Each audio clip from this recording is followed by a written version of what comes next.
Hello there, welcome to NTV English News Bulletin. I am Bhavana Kesey. In the beginning, we have the headlines.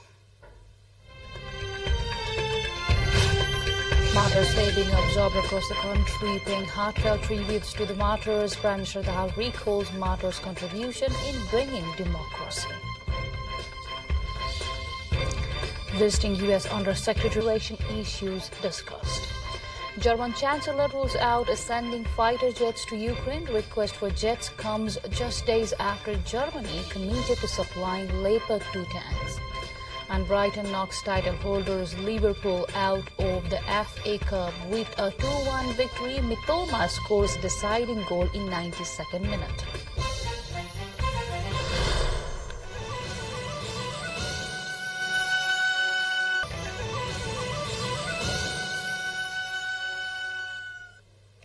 Welcome back. You are with NTV English News Bulletin. Now we have the news in details. Martyrs Day is being observed today, paying heartfelt tributes to all those who have sacrificed their lives for the sake of the country. Mainly the former independence battle against the then autocratic Rana regime are recalled on this day. The Rana oligarchy had executed the four martyrs on the charge of fomenting violence and turning the youth against the Rana regime. Rana rulers hung Sukraraj Sastri and Dharma Bhakta and summarily executed Gangalal and Dashrath Chand because they fought for the freedom of Nepali people from the tyrannical regime. The movement they started had ultimately ended the Ranarchy and established a democracy in the country. In 2007, the 104-year-old Rana regime collapsed and Nepal got democracy. Meanwhile, Prime Minister Pushpa Kamal Dahal raised the martyrs memorial at Lainchur this morning and paid tributes to the martyrs. Prime Minister Dahal laid wreath at the martyrs memorial and offered tributes to the known and unknown martyrs. On the occasion, Prime Minister Dahal said the dreams of the martyrs who sacrificed Ratna Park to Lainchur to mark the day. The U.S. Under-Secretary of State for Political Affairs, Victoria Nuland, met Prime Minister Pushpa Kamal Dahal this morning. The U.S. Under-Secretary Nuland discussed issues of bilateral interest with Prime Minister Dahal in the meeting at the Prime Minister's official residence in Balwatar. Issues of bilateral cooperation and range of U.S.-Nepal cooperation were discussed during the meeting. The U.S. Under-Secretary of State Nuland arrived in Kathmandu on Sunday for a two-day visit. Also today, the visiting U.S. Under-Secretary of State for Political Affairs Nuland met with Nepali Congress's President Sher Bahadur Dewa this morning. Issues of bilateral interest and mutual cooperation were discussed during the meeting. The U.S. Under-Secretary of State Nuland, who arrived on Sunday, is scheduled to interact with the journalists before the cultural heritage of the capital.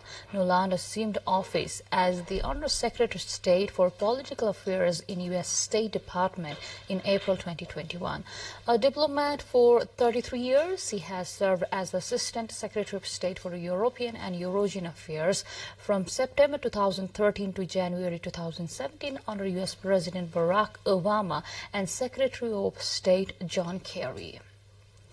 Mayor of Kathmandu Metropolitan City KMC Balin Shaha met Prime Minister Pushpa Kamal Dahal this morning. In a meeting held at the Prime Minister's residence in Balwatar, matters related to develop Kathmandu Metropolis a clean and beautiful city and expediting development works were discussed. On the occasion, Prime Minister Dahal inquired about the ongoing works and progresses of the KMC. We have time to go for a short break, but still to come we have from the home front. Prime Minister Pushpa Kamal Dahal is holding a discussion on matters relating to right to information with the stakeholders today. The Prime Minister is also going to discuss about the decision made by the Information Classification Committee regarding which information to be made public and which not. The discussion is being organized after the stakeholders drew the attention of the Prime Minister towards the decision taken by the committee, according to the Prime Minister's press expert Manohari Timilsina. The committee had taken the decision on December the 27th. The decision by the committee was reportedly taken without consulting with the higher authorities about the same. The government's serious attention has been drawn towards the concerns expressed by various quarters regarding the decision taken by the committee, according to Timilsina. The Ministry of Communication and Information Technology, Press Council, Department of Government has fixed the minimum support price of sugarcane at 540 rupees per quintal for this year's harvest season.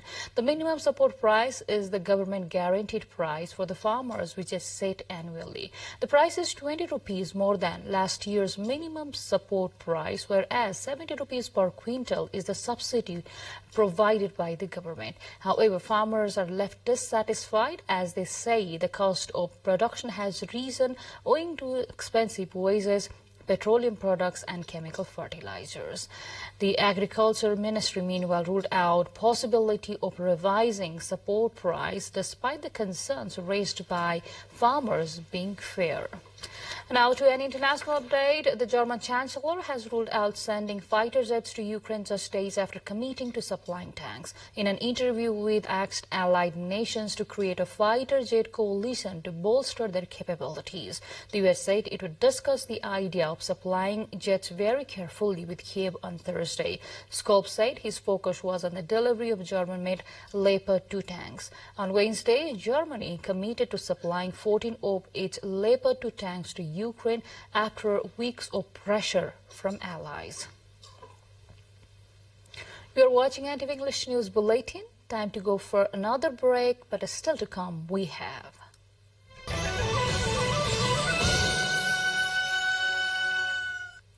Welcome back. You are with NTV English News Bulletin. Now we have more updates from the international front.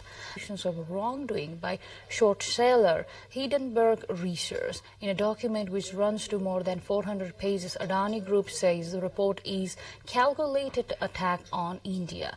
Later on Sunday, Hindenburg said Adani failed to specifically answer 62 of their 88 questions detailed in its report. Adani Group, an Indian conglomerate, had more than $50 billion wiped of its stock market value last week. It also said that it had complied with all local laws and had made the necessary regulatory disclosures. The Maldives President Ibrahim Mohamed Soliha has been declared the winner of contentious presidential primary, but his rival has yet to concede the election amid allegations of voter fraud heightening political on Sunday. That Soliha won 61% of the vote, while his opponent Mohammad Nasheed garnered 38%. The outcome was a blow for Nasheed, who served as president from 2008 to 12 and was the Maldives' first democratically elected leader. Nasheed had been hoping for a comeback after a terrorism conviction that was widely seen as politically motivated prevented him from running in the last presidential election. To more updates, but before that, let's have what we have coming up next.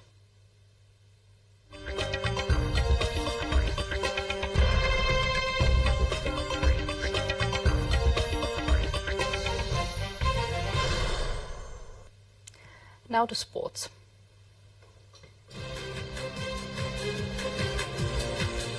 In 2023, at Japan's Herrera Iwabuchi landed the first ever triple underfoot in a women's snowboard contest, winning her a gold. That feat contributed to her combined score of 87, which edged out defending gold medalist Joy Sadowski-Synod, who took silver medal this time around.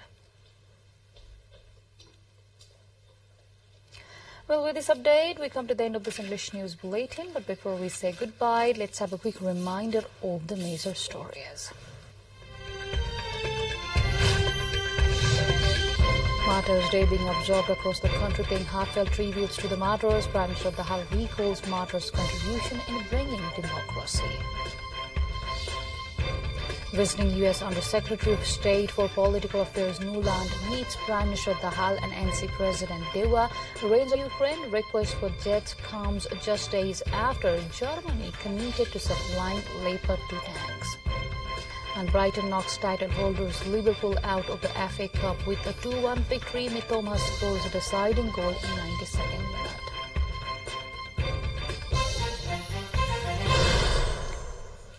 That's all we have in this edition of English News Bulletin. We shall see you again with next round of English Bulletin at 6 in the evening. Till then, have a great time ahead and do stay tuned with us to catch the latest news updates and other programs.